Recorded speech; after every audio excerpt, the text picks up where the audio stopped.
नमस्कार दोस्तों, European centre for medium range weather forecast यानी कि ECMWF में कोपरनिकस क्लाइमेट चेंज सर्विस ने सोशल मीडिया प्लेटफॉर्म एक्स, जिसे पहले ट्विटर के नाम से जाना जाता था, जानकारी साझा करते हुए लिखा कि 17 नवंबर 2023 को वैश्विक तापमान 1991 से 2020 के औसत तापमान की तुलना में 1.17 डिग्री सेल्सियस अधिक दर्ज किया गया है, जो उसे रिकॉर्ड का अब तक का सबसे गर्म दिन बनाता है।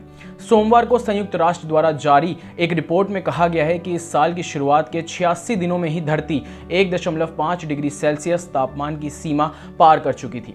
आपको बता दें, सभी वैज्ञानिकों का घोषित लक्ष्य तापमान को 2 डिग्री सेल्सियस से अधिक बढ़ने से रोकना था और जहां तक संभव हो प्री इंडस्ट्रियल लेवल को 1.5 डिग्री सेल्सियस से नीचे रखने था। हालांकि ब्रोकन रिकॉर्ड्स रिपोर्ट बताती हैं कि फॉसिल फ्यूल्स पर अपनी अर्थव्यवस्थाओं की निर्भरता को कम करने के लिए देशों द्वारा की गई सभी कमिटमेंट्स को ध्यान में रखने के बावजूद भी अंत तक तापमान में 2.5 डिग्री सेल्सियस से 2.9 डिग्री सेल्सियस तक की वृद्धि फिर भी देखी जाएगी। कई देशों की कमिटमेंट्स में यह भी था कि वे शुद्ध शून्य के तहत तापमान में बढ़ोतरी का ध्यान रखेंगे, पर लगता ही नहीं है कि उनके वादे विश्वसनीय हैं। जानकारी के अनुसार सदी के तापमान को 2 डिग्री सेल्सियस से नीचे रखने के लिए 2030 तक उत्सर्जन में 28% की कटौती की जानी चाहिए और 1.5 डिग्री सेल्सियस के लिए देशों को 42% तक कम करने की आवश्यकता है।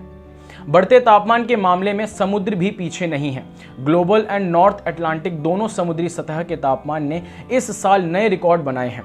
जहां अमेज़न ने सूखे का अनुभव किया, वहीं अमेज़न की सबसे बड़ी सहायक नदी निग्रो का जल स्तर 120 वर्षों के अपने सबसे निचले स्तर तक पहुंच गया। जंगलों की आग, बिन मौसम बरसात, बढ़ती गर्मी और सर्दी और बाढ़, ये सब कुछ झेलने के लिए अब और भी ज्यादा तैयार रहना पड़ेगा, क्योंकि हालात बेकाबू हो गए हैं। आपको बता दें, ग्लोबल वार्मिंग और जलवायु परिवर्तन पूरी दुनिया के लिए खतरे का सबब बनता जा रहा है। आए दिन की नई चुनौतियां सामने आती रहती हैं। एक रिपोर्ट के अनुसार यह दावा किया गया है कि इस सदी के अंत तक दुनिया 3 डिग्री सेल्सियस तक गर्म हो जाएगी। अब इस बढ़ते प्राकृतिक आपदाओं के जिम्मेदार आप और हम ही हैं। 2023 स्टेट ऑफ क्लाइमेट रिपोर्ट के अनुसार यह संकेत दिए गए थे कि हम अपने प्लैनेटरी सिस्टम को खतरनाक रूप से अस्थिरता की ओर धकेलते जा रहे हैं।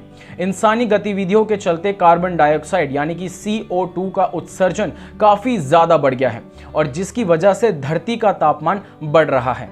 आपको बता दें, बढ़ते तापमान में 5% हिस्सेदारी भारत की है। सभी देशों को ग्रीन हाउस गैस के उत्सर्जन को इग्नोर नहीं करना चाहिए, बल्कि जो देश सबसे ज्यादा इसमें भागीदार हैं, जैसे भारत, चीन, अमेरिका, रूस, यूरोपियन संघ, इन सभी देशों को कार्बन डाइऑक्साइड की निर्भरता का निवारण ढूंढना चाहिए और जल्द से जल्द कोई हल निकालना चाहिए।